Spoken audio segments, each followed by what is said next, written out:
जय हिंद दोस्तों। मैं अभिषेक अवस्थी स्वागत करता हूं आप सभी का आपके अपने चैनल सिलेक्शन मेंटर पे। आप सभी को महावीर जयंती की ढेर सारी शुभकामनाएं। भगवान महावीर आप सभी पर अपनी कृपा सदैव बनाए रखें। देखिएगा, कल मैंने आप लोगों से कुछ प्रश्न पूछे थे जिनका आंसर एक दो लोग ही किए हैं। तो भैया इस समय फिर से आप लोग जो है हर बार बताना पड़ता है कि आंसर ढूंढ के आप लोग किया करें। तो भैया आंसर वगैरह किया करें आप लोग, इससे आपका ही फ़ायदा है, मेरा कम फ़ायदा है, आपका ज़्यादा फ़ायदा है। ठीक है। तो अगर अभी तक जितने लोग भी नहीं जुड़ पाए हैं तो एक बार आप लोग वीडियो को शेयर कर दीजिएगा। सभी लोग जो है वह लिंक को कॉपी करके वीडियो को शेयर कर दीजिएगा। और जितने लोग भी अभी तक वीडियो को लाइक नहीं किए हैं तो वीडियो को लाइक भी कर दीजिएगा। ठीक है। वीडियो को शेयर और लाइक दोनों चीज़ें कर दीजिएगा। लिंक कॉपी करिएगा और शेयर कर दीजिएगा। अगर आप सभी लोग तैयार हैं तो फिर आप सभी लोग रेडी लिखिएगा। हम लोग क्लास जो है उसको शुरू करते हैं। चलिए, सभी लोग रेडी लिखिएगा, क्लास जो है उसको शुरू करते हैं। चलिए आगे बढ़ते हैं। पहला प्रश्न देखते हैं हम लोग। पहला प्रश्न है हमारा कि अंतर्राष्ट्रीय बौद्धिक संपदा सूचकांक 2023 में भारत का कौन सा स्थान है? 42, 43, 45 या 48? बताइएगा। देखिएगा, अंतर्राष्ट्रीय बौद्धिक संपदा सूचकांक 2023 में जो है वो भारत का स्थान है 42वां। कौन सा स्थान है? 42वां है। अच्छा, इसमें कुल कितने देश भाग लिए? तो कुल देश जो थे वो 55 थे। कितने थे? 55 देश थे। इसके साथ में ही इसमें पहला स्थान जो है वो किसको मिला है? अमेरिका को। सेकंड स्थान जो है वह ब्रिटेन को। और थर्ड स्थान जो है वह फ्रांस को मिला है। ये भी आप लोग याद रखिएगा। अच्छा, 2022 में भारत का स्थान इसमें 43वां था, तो भारत एक स्थान जो है वो उसको फ़ायदा हुआ है और वो 42वें स्थान पर पहुंच गया है। अच्छा, इस सूचकांक को कौन जारी करता है? तो जारी करता है इसका US chamber of commerce. US chambers of commerce के द्वारा इसको जारी किया जाता है। ठीक है। इसके साथ में ही अगर आपसे पूछ लिया जाए कि यूएस चैम्बर्स ऑफ कॉमर्स की स्थापना कब हुई थी, तो यूएस चैम्बर्स ऑफ कॉमर्स की स्थापना 1912 में हुई थी। ये भी याद रखिएगा। ठीक है। अच्छा, आपसे पूछ लिया जाए कि विश्व बौद्धिक संपदा संगठन का मुख्यालय कहाँ पर है और भारत इसका कब सदस्य बना?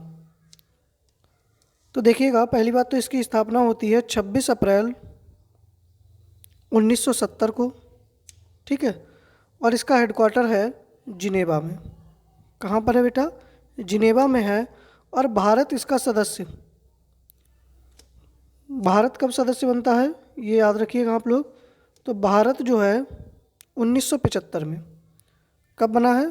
1975 में इसका सदस्य बना है। ठीक है, याद रखिएगा आप सभी लोग। कुछ भी प्रश्न आपसे पूछ सकता है लेकिन इससे ज़्यादा डिटेल में आपसे नहीं पूछेगा। ठीक है। तो इस बार 2023 में अंतर्राष्ट्रीय बौद्धिक संपदा सूचकांक में भारत का स्थान 42वां रहा है। यह आप सभी लोग याद रखिएगा। आगे बढ़ते हैं अगले प्रश्न पर। दूसरा प्रश्न है हमारा कि हाल ही में किस राज्य के मंदिरों में अनुष्ठान कर्तव्यों को पूरा करने के लिए रोबोटिक हाथी पेश किया गया? तमिलनाडु, उड़ीसा, केरल, उत्तर प्रदेश? बताइएगा कि किस राज्य के मंदिरों में अनुष्ठान कर्तव्य जो होते हैं उनको पूरा करने के लिए रोबोटिक हाथी पेश किया गया। तो सही आंसर आप लोगों का क्या होना चाहिए दूसरे प्रश्न का? जल्दी से बताइएगा। तो सही आंसर हो जाएगा केरल। कहाँ किया गया? केरल। ठीक है। तो सही आंसर सी ऑप्शन हो जाएगा। अच्छा, केरल की राजधानी क्या है? तो आप सभी लोग बताइएगा। यहाँ के सीएम कौन है? तो पिनरई विजयन है। कौन है बेटा? पिनरई विजयन है। राजधानी आप लोग बताइएगा। और राज्यपाल कौन है? तो आरिफ मोहम्मद खान है। कौन है बेटा? आरिफ मोहम्मद खान है। ठीक है, ये याद रखिएगा आप लोग। अच्छा, सर्वाधिक लिंगानुपात केरल का है 2011 की जनगणना के अनुसार। ठीक है। सर्वाधिक साक्षरता दर केरल की है। सर्वाधिक साक्षरता दर केरल की है। केरल में ही वेम्बनाड झील है। कौन सी है बेटा? वेम्बनाड झील है। केरल में ही अष्टमुडी झील है, ठीक है। और केरल के अंदर ही क्या है, पेरियार झील है, ये भी याद रखिएगा, ठीक है। चलिए, तो इस प्रश्न का सही आंसर क्या हो जाएगा, तो सी ऑप्शन सही हो जाएगा कि मंदिरों में अनुष्ठान कर्तव्यों को पूरा करने के लिए रोबोटिक हाथी जो है वह केरल ने पेश किया, ठीक है। चलिए आगे बढ़ते हैं अगले प्रश्न पर। तीसरा प्रश्न है कि हाल ही में चर्चा में रहे यो एलो रिवर को किस रूप में जाना जाता है, चीन का शोक, भूटान का शोक, म्यांमार का शोक या रूस का शोक। तो देखिएगा, यह एक एलो रिवर है। तो एलो रिवर जो है विश्व की छठी सबसे लंबी नदी है, विश्व की छठी सबसे लंबी नदी है। और एलो रिवर में हमेशा बाढ़ आती रहती है, इस कारण इसको जो है वह चीन का शोक कहा जाता है। क्या कहा जाता है,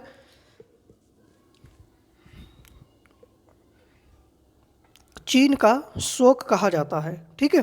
सही आंसर क्या हो जाएगा, तो तीसरे प्रश्न का सही आंसर हो जाएगा कि एलो रिवर जो है इसको चीन का शोक कहा जाता है। अब आप लोग बता दीजिएगा, भारत में बिहार का शोक किसको कहा जाता है, बिहार का शोक किसको कहा जाता है बताइएगा। और बंगाल का शोक किसको कहा जाता है,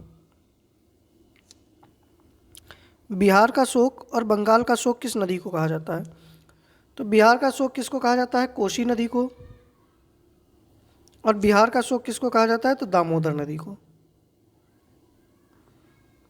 ठीक है, याद रखिएगा आप लोग। तो आगे बढ़ते हैं अगले प्रश्न पर। अगला प्रश्न है हमारा कि बदरमा वन्य जीव अभ्यारण्य कहाँ स्थित है, केरल, हिमाचल प्रदेश, सिक्किम, उड़ीसा, बताइएगा। तो देखिएगा, सही आंसर आप लोगों का क्या होना चाहिए, बदरमा वन्य जीव अभ्यारण्य कहाँ स्थित है। तो चौथे प्रश्न का सही आंसर हो जाएगा उड़ीसा में स्थित है। कहाँ स्थित है बेटा, उड़ीसा में स्थित है, ठीक है। चलिए, अब कुछ और भी वन्य जीव अभ्यारण्य है, इनको सबको आप उड़ीसा के लिख लीजिएगा याद करके। एक यहाँ पर है हथगढ़ वन्य जीव अभ्यारण्य, कौन सा है, हथगढ़ वन्य जीव अभ्यारण्य है। नंदन कानन वन्य जीव अभ्यारण्य है, कौन सा है, नंदन कानन, ठीक है।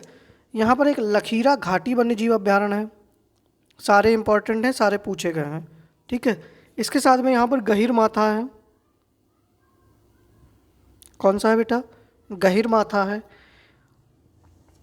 इसके साथ में यहाँ पर शिमलीपाल राष्ट्रीय उद्यान है, क्या है, शिमलीपाल राष्ट्रीय उद्यान है, ये तो वन्य जीव अभ्यारण्य थे, ठीक है। और कौन सा है, भीतरकनिका है, कौन सा है बेटा, भीतरकनिका राष्ट्रीय उद्यान है। यहीं पर क्या है, चिल्का झील है, ये भी याद रखिएगा, पहली रामसर साइट है। उड़ीसा की स्थापना कब होती है, 1 अप्रैल 1936 को, कब होती है, 1 अप्रैल 1936 को। और 1 अप्रैल को हम लोग क्या मनाते हैं, उत्कल दिवस मनाते हैं। यहीं पर क्या, हम कौन सा मंदिर है, तो भुवनेश्वर में लिंगराज मंदिर है, जगन्नाथपुरी मंदिर है। यहाँ पर एक मंदिर आपने नहीं पढ़ा होगा, कि मैंने पढ़ाया भी नहीं है अभी तक, तारा तारिणी मंदिर, कौन सा है, तारा तारिणी मंदिर जो है यह भी उड़ीसा के अंदर ही स्थित है, ठीक है, याद रखिएगा आप लोग। तो चौथे प्रश्न का डी आंसर आप लोगों का बिल्कुल सही हो जाएगा। आगे बढ़ते हैं फिर हम लोग, ठीक है। भाई अगर लाइक नहीं किए हैं वीडियो को तो लाइक कर दीजिएगा साहब लोगों, जो लाइक नहीं किया ना सोच लो फिर। विश्व गैर सरकारी संगठन दिवस कब मनाया जाता है, मतलब आपसे पूछे विश्व एनजीओ दिवस कब मनाते हैं, विश्व एनजीओ दिवस कब मनाया जाता है बताइएगा। 2023 में इसकी थीम क्या रही है, तब तक मैं थीम लिखे दे रहा हूँ, आप लोग आंसर करिएगा। तो मानवाधिकारों को आगे बढ़ाने, मानवाधिकारों को आगे बढ़ाने और सतत विकास लक्ष्यों और सतत विकास लक्ष्यों को प्राप्त करने, सतत विकास लक्ष्यों को प्राप्त करने में गैर सरकारी संगठनों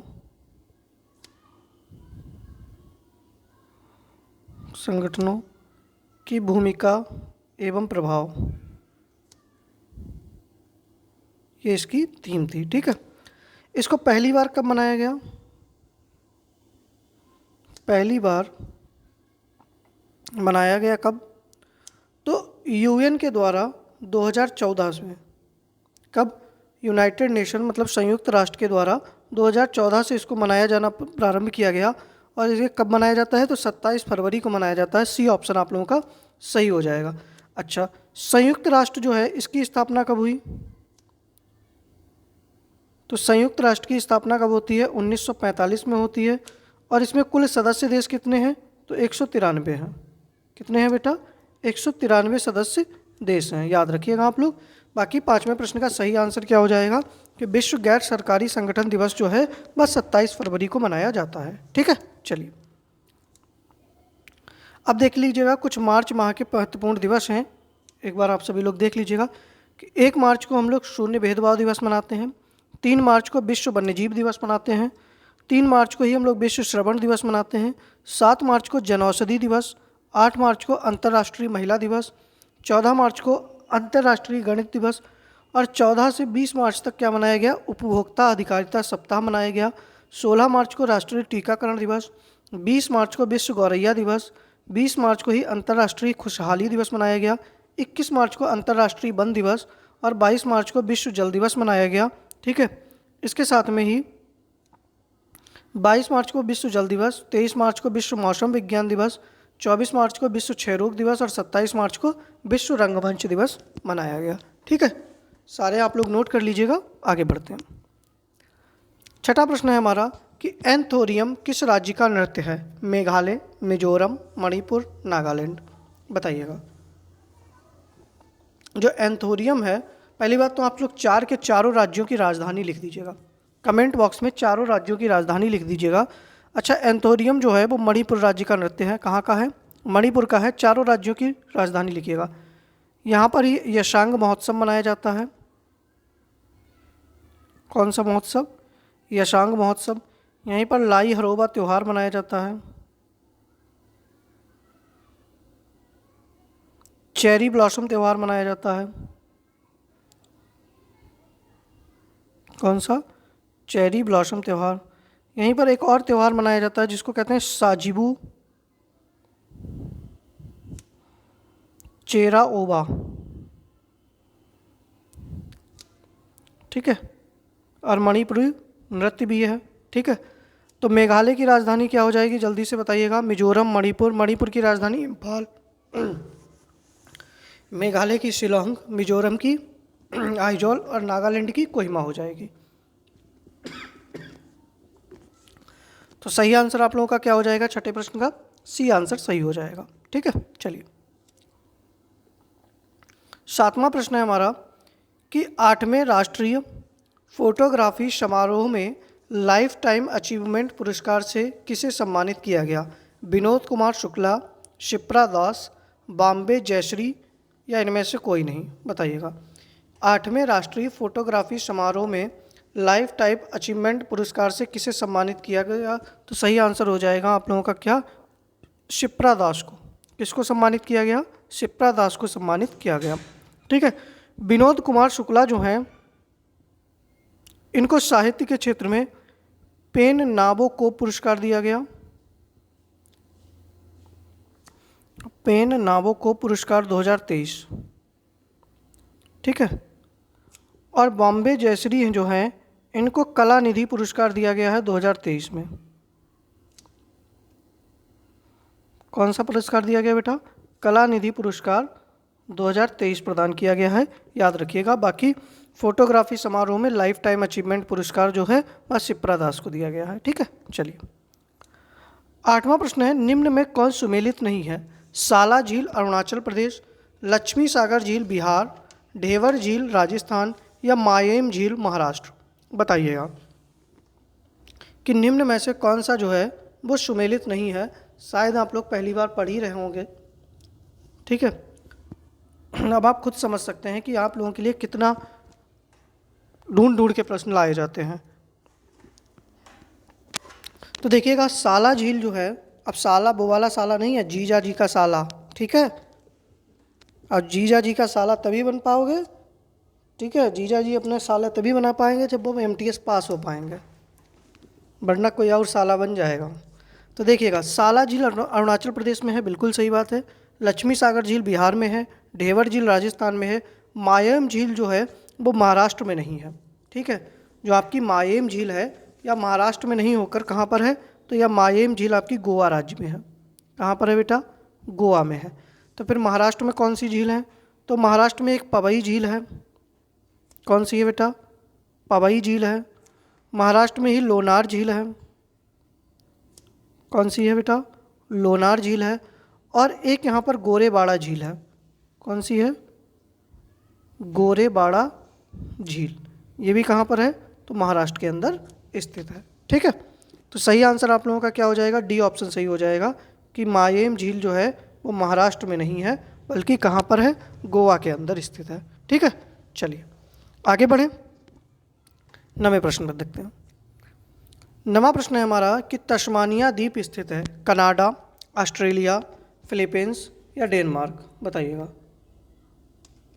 कि तस्मानिया द्वीप जो है यह कहाँ पर स्थित है, जल्दी से बताइएगा। चारों देशों की राजधानी भी लिख दीजिएगा आप लोग, चारों देशों की राजधानी भी लिख दीजिएगा। तो तस्मानिया द्वीप जो है वो दक्षिणी ऑस्ट्रेलिया में स्थित है। सही आंसर क्या हो जाएगा? बी ऑप्शन सही हो जाएगा। ठीक है, कनाडा में जो है वह बफ्फिन द्वीप है। कौन सा है? बफ्फिन द्वीप है। फिलीपींस में लुजोन द्वीप है। कौन सा है? लुजोन द्वीप है। और डेनमार्क जो है, डेनमार्क ग्रीनलैंड जो द्वीप है ना, इस पर डेनमार्क का अधिकार है और यह दुनिया का सबसे बड़ा द्वीप है। क्या है? दुनिया का सबसे बड़ा द्वीप है। राजधानी लिखिएगा जल्दी से आप लोग, दुनिया का सबसे बड़ा द्वीप है, याद रखिएगा। ठीक है, तो कनाडा की राजधानी क्या हो जाएगी? ओटावा। ऑस्ट्रेलिया की कैनबरा। फिलीपींस की मनीला। और डेनमार्क की कोपेनहेगन। ठीक है, चलिए सही आंसर नवे प्रश्न का क्या हो जाएगा? तो बी ऑप्शन आप लोगों का बिल्कुल सही हो जाएगा। आगे बढ़ते हैं। 10वां प्रश्न है हमारा कि सर्वोदय योजना किसने तैयार की। देखिएगा, आर्थिक नियोजन से संबंधित थी, तो सर्वोदय योजना को किसने शुरू किया था? जयप्रकाश नारायण ने, श्रीमन नारायण अग्रवाल ने, या जवाहरलाल नेहरू ने, या एम.एन. राय ने। बताइएगा। तो देखिएगा, सर्वोदय योजना जो थी 1950 में आई थी। कब? 1950 में जयप्रकाश नारायण ने शुरू की थी। किसने? जयप्रकाश नारायण ने। ठीक है, 1950 में। श्रीमन नारायण अग्रवाल ने गांधीवादी योजना का विचार दिया था। किसका? गांधीवादी योजना। और गांधीवादी योजना ये कब लाए थे? 1944 में। ठीक है, जो राष्ट्रीय नियोजन समिति थी, जिसका सुझाव सबसे पहले सुभाष चंद्र बोस जी ने दिया था, इस राष्ट्रीय नियोजन समिति का अध्यक्ष किसको बनाया गया था? तो जवाहरलाल नेहरू को बनाया गया था। ठीक है, और एम.एन. राय जी ने जन योजना दी थी। कौन सी दी थी बेटा? जन योजना दी थी। और यह जन योजना कब आई थी? यह 1945 में आई थी। और राष्ट्रीय नियोजन समिति का गठन कब हुआ था? तो 1938 में, जब सुभाष चंद्र बोस जी कांग्रेस के अध्यक्ष थे। ठीक है, चलिए आगे बढ़ते हैं अगले प्रश्न पर। 11वां प्रश्न है कि भारतीय संविधान के किस भाग को भारत का मैग्ना कार्टा कहा जाता है? भाग 2, भाग 3, भाग 4 या भाग 4 का। बताइएगा कि भारतीय संविधान का कौन सा ऐसा भाग है जिसको भारत का मैग्ना कार्टा कहा जाता है? तो देखिएगा, संविधान के भाग 3 को, किसको? संविधान के भाग 3 को भारत का मैग्ना कार्टा कहा जाता है, क्योंकि भाग 3 में क्या है? मूल अधिकार हैं।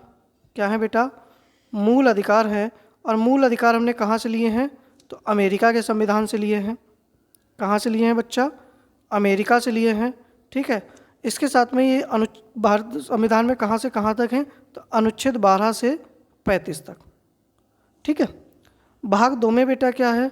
तो भाग 2 में नागरिकता है।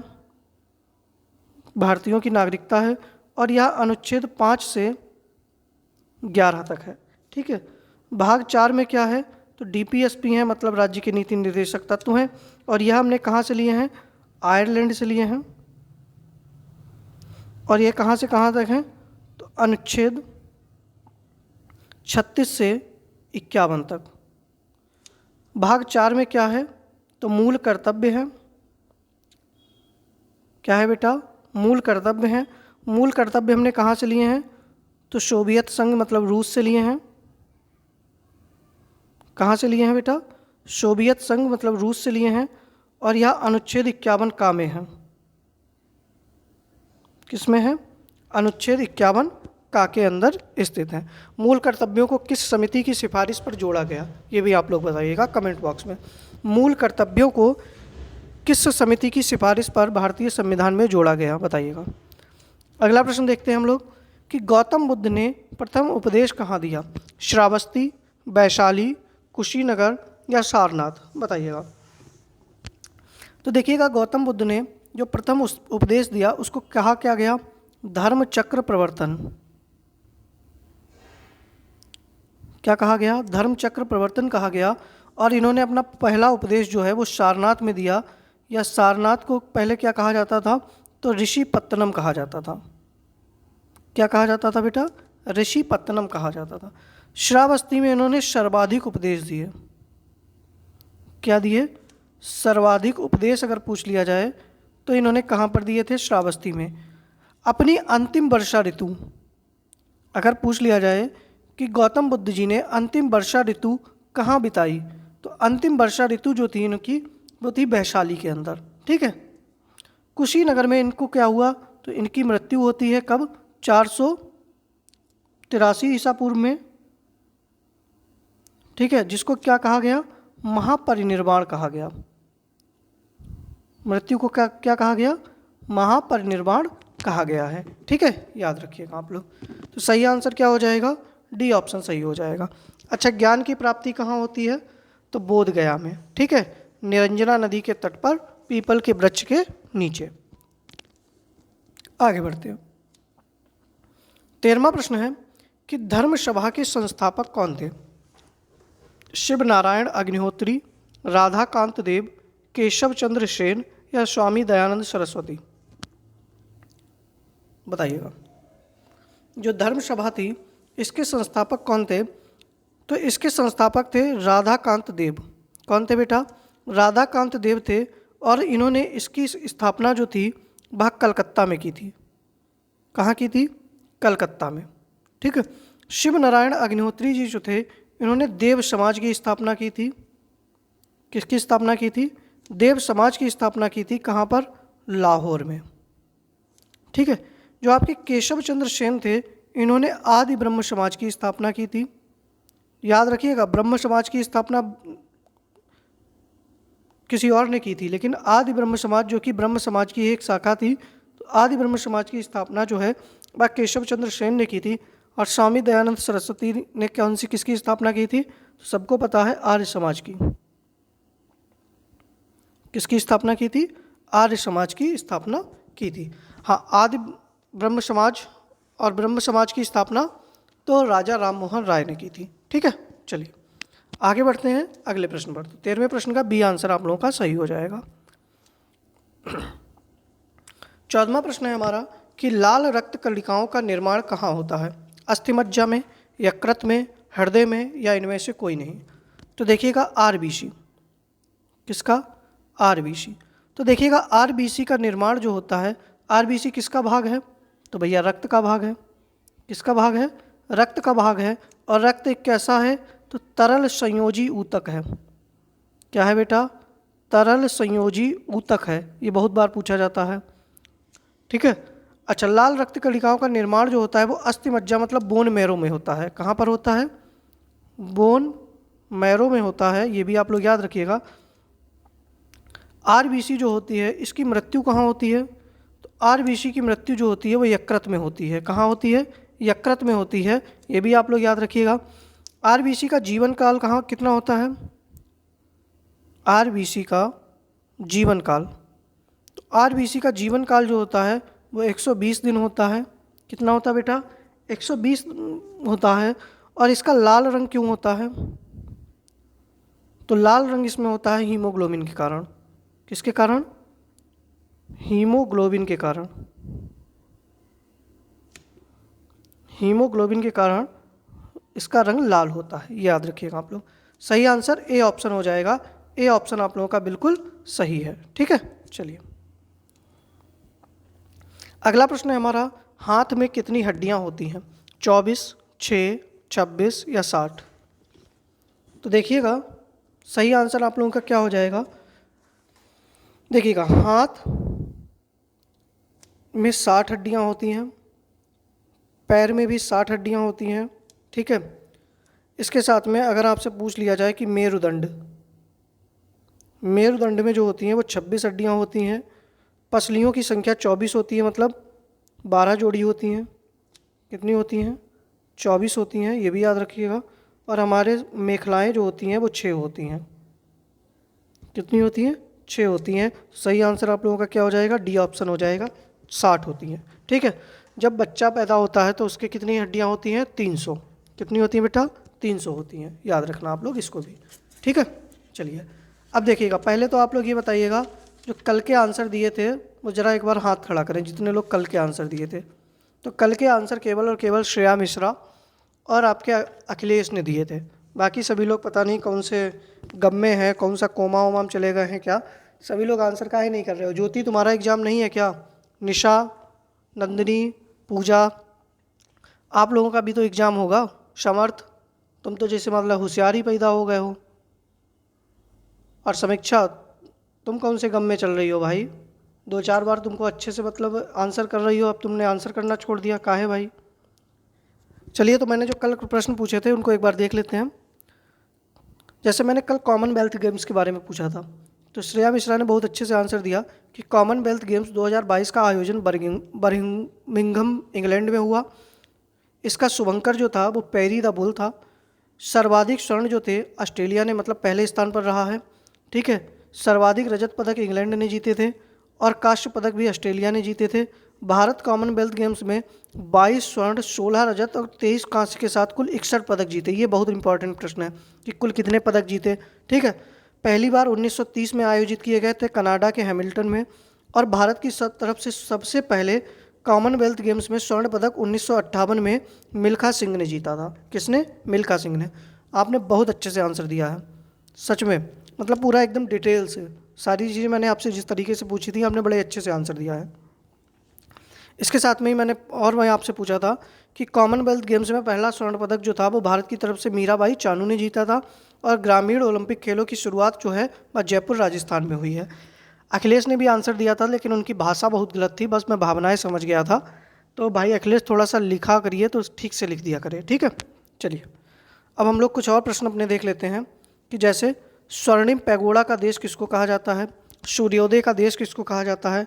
लैंड ऑफ थंडरबोल्ट किसको कहा जाता है? 1000 हाथियों का देश किसको कहा जाता है? बताइएगा। तो देखिएगा, स्वर्णिम पैगोडा का देश किसको कहा जाता है? म्यांमार को कहा जाता है। और म्यांमार की राजधानी आप लोग कमेंट बॉक्स में बताइएगा। सूर्योदय का देश जो होता है वो जापान को कहा जाता है। जापान की राजधानी आप लोग बताइएगा। लैंड ऑफ थंडरबोल्ट जो है किसको कहा जाता है? भूटान को कहा जाता है। और 1000 हाथियों की भूमि जो है वो लाओस को कहा जाता है। किस देश को? लाओस को। ठीक है, म्यांमार की राजधानी क्या हो जाएगी? तो नेपीदा हो जाएगी। क्या हो जाएगी? नेपीदा हो जाएगी। जापान की राजधानी क्या हो जाएगी? टोक्यो हो जाएगी। लैंड ऑफ थंडरबोल्ट मतलब भूटान की राजधानी क्या हो जाएगी बेटा? तो थिम्पू हो जाएगी। और लाओस जो है, लाओस की राजधानी क्या हो जाएगी? तो वियेटाइन हो जाएगी। क्या हो जाएगी? वियेटाइन हो जाएगी। ठीक है, अगर आपसे मैं पूछ लेता मध्यरात्रि का देश तो नॉर्वे हो जाता। सफ़ेद हाथियों का देश कौन सा हो जाता? तो थाईलैंड हो जाता। ठीक है, चलिए आगे और प्रश्न है कि आंवले में कसेलापन क्यों होता है? मिर्च में चरपराहट किस कारण होती है? आलू का हरा रंग किसके कारण होता है? और लहसुन में गंध क्यों होती है? बताइएगा। तो देखिएगा, बताइएगा सही आंसर आप लोगों का क्या हो जाएगा। तो आंवले में कसेलापन जो होता है वो टैनिन के कारण। किसके कारण होता है? टैनिन के कारण होता है। मिर्च में जो चरपराहट होती है वो होती है कैप्सेसिन के कारण। किसके? कैप्सेसिन के कारण। अगर हाँ मिर्च का लाल रंग पूछ ले, अगर आपसे पूछ लिया जाए कि मिर्च में लाल रंग किस कारण होता है, तो मिर्च में लाल रंग जो होता है वो कैप्सेथिनन, किसके कारण होता है? कैप्सेनथिन। ठीक है। आलू में हरा रंग जो होता है वो सोलोनिन के कारण होता है। ठीक है, सोलोनिन। और लहसुन में जो गंध होती है वो एलाइसिन के कारण होती है। ठीक है, एलाइसिन के कारण होती है, याद रखिएगा आप लोग। ठीक है, चलिए आगे बढ़ते हैं अगले प्रश्न पर। अब देखिएगा कुछ जीआई टैग हैं, इनको आप लोग देख लीजिएगा कि काला चावल जिसको चाकहाव चावल कहते हैं किस राज्य से संबंधित है, तो मणिपुर का जीआई टैग है। कंदमाल हल्दी जो है वह उड़ीसा का जीआई टैग है। कश्मीरी केसर जम्मू कश्मीर का जीआई टैग है। तिरुर पान का पत्ता केरल का जीआई टैग है। काजी नींबू असम का जीआई टैग है। कचाई नींबू मणिपुर का जीआई टैग है। सुंदरजा आम मध्य प्रदेश का जीआई टैग है। गजक मध्य प्रदेश का जीआई टैग है। और गुलबर्ग तूर दाल जो है वो कर्नाटक का जीआई टैग है। याद रखिएगा आप सभी लोग। ठीक है, चलिए अब देखिएगा कुछ प्रश्न जो है वो आप लोगों से होमवर्क के लिए हैं कि कौन सा राज्य मोतियों के लिए प्रसिद्ध था। दक्षिण भारत का कोई राज्य ऐसा था जो कि मोतियों के लिए प्रसिद्ध था। युवा भारती स्टेडियम कहाँ स्थित है। एनटीपीसी द्वारा पहली हरित हाइड्रोजन मिश्रण परियोजना को कहाँ प्रारंभ किया गया। और माउंट बिन्सन मैसिव चोटी कहाँ स्थित है। सारे प्रश्न आप लोगों को होमवर्क के लिए हैं और आप लोग सर्च करके सभी लोग भाई बताइएगा। ठीक है, बाकी आप लोग कमेंट बॉक्स में ये भी बताइएगा कि आप लोगों को क्लास कैसी लगी है। ठीक है, थोड़ा सा अगर आप लोगों को क्लास वगैरह ठीक लगती है तो कमेंट कर दिया करें, जिससे हमारा भी थोड़ा सा मोटिवेशन हमको मिलता रहे। ठीक है, बाकी हम लोग मिलते हैं अपनी नेक्स्ट वीडियो में। आप सभी लोग ऐसे ही हंसते रहिए, मुस्कुराते रहिए, पढ़ते रहिए। एग्ज़ाम के लिए बहुत समय नहीं बचा है तो ईमानदारी से मेहनत करिएगा। ठीक है, चलिए मिलते हैं नेक्स्ट क्लास में। जय हिंद।